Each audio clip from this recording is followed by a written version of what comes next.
Good morning students. मैंने कल आपको पत्रों के बारे में बताया था। पत्र दो प्रकार के होते हैं, औपचारिक और अनौपचारिक।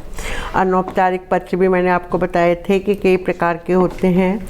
इसमें बधाई पत्र होता है, शुभकामना पत्र, निवेदन पत्र, संवेदना सहानुभूति पत्र, नाराजगी अथवा खेद पत्र, सूचना का वर्णन संबंधी पत्र, निमंत्रण पत्र, आभार प्रदर्शन पत्र, अनुमति पत्र, सुझाव सलाह पत्र और क्षमा याचना एवं आश्वासन संबंधी पत्र। आज मैं आपको इसमें से एक पत्र लिखना बताऊंगी जिसे कहते हैं निमंत्रण पत्र। निमंत्रण पत्र किसी को अपने घर में बुलाने के लिए, आपके बड़े भाई की शादी के लिए, किसी को अपने घर में बुलाने के लिए अपने मित्र को आप पत्र कैसे लिखेंगे। इसका प्रश्न है, बड़े भाई की विवाह का निमंत्रण देते हुए अपने मित्र को पत्र लिखो। तो इसमें सबसे पहले आप ऊपर अपना एड्रेस लिखेंगे, परंतु आप बोर्ड में लिख रहे हैं इसलिए आप परीक्षा भवन में बैठे हैं तो सबसे ऊपर लिखेंगे पहले आप परीक्षा भवन, स्थान सहारनपुर, दिनांक जो आज की तारीख है 29 अक्टूबर 2020। नीचे उसके बाद लिखेंगे प्रिय मित्र सुमित, स्नेह नमस्ते। क्योंकि मित्र आपके बराबर है तो उसे स्नेह नमस्ते। यदि यही पत्र आप अपने से बड़े माता पिता, बड़े भाई को लिखते हो तो वहाँ पे क्या लिखेंगे, आदरणीय बड़े भैया सादर प्रणाम। परंतु यहाँ हम मित्र को लिख रहे हैं, मित्र हमारे बराबर है तो उसे हम लिखेंगे स्नेह नमस्ते। तुम्हें यह जानकर प्रसन्नता होगी कि मेरे बड़े भाई का विवाह 16 नवंबर 2020 को होना निश्चित हुआ है।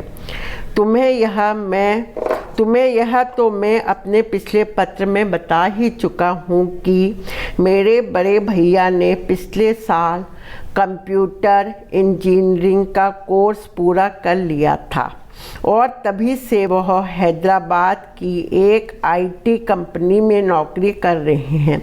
मेरी होने वाली भाभी भी हैदराबाद के कॉलेज में लेक्चरर है। इस विवाह में तुम्हें और तुम्हारे परिवार के सभी लोगों को अवश्य सम्मिलित होना है। मेरी मम्मी पापा भी निवेदन कर रहे हैं कि आप सब लोग विवाह पर अवश्य उपस्थित हों। इसके बाद आप दूसरी लाइन से लिखेंगे, अपने मम्मी पापा से मेरी ओर से कहना कि अभी से ही आरक्षण करवा लें, रेलवे का टिकट बुक करवा लें, जिससे उस समय कठिनाई ना हो। तुम तो जानते ही हो कि हमारे घर की यह पहली शादी है। शादी के अवसर पर बहुत से काम होंगे। मुझे आशा है कि तुम 1-2 दिन पहले आ जाओगे और काम में मेरा हाथ बटाओगे।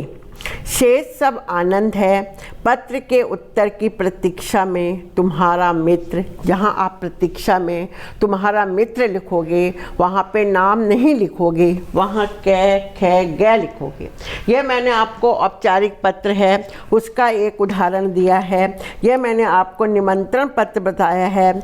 इसी प्रकार आप जब बधाई पत्र लिखोगे उसमें भी ऊपर यही आएगा, परीक्षा भवन, अपने शहर का नाम, दिनांक। यदि मित्र को लिख रहे हैं मित्र स्नेह नमस्ते। इस पत्र में विषय नहीं आते हैं।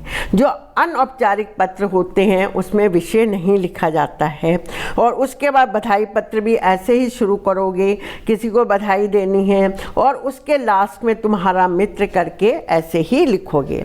ये मैंने आपको पत्रों के बारे में बताया है, पत्र कैसे लिखे जाते हैं। औपचारिक पत्र मैंने आपको बताए हैं, बहुत से होते हैं। बधाई पत्र भी ऐसे ही लिखा जाएगा, शुभकामनाओं के लिए ऐसे। निवेदन पत्र, किसी से आप निवेदन कर रहे हैं अपने घर में आने के लिए तो उसके लिए निवेदन। शुभकामना पत्र, किसी को शुभकामना दे रहे हैं। यदि कोई मेडिकल प्रवेश परीक्षा की तैयारी में लगा है और वह परीक्षा उत्तीर्ण कर रही है, ऐसे शुभकामना व्यक्त करने के लिए आप अपने भाई को भी क्या है पत्र लिखेंगे। ये सारे पत्र इसी प्रकार लिखे जा सकते हैं। ये मैंने आपको पत्रों के बारे में बताया है, पत्र कैसे लिखे जाता है, औपचारिक पत्र। कल मैं आपको अनौपचारिक पत्रों के बारे में बताऊंगी।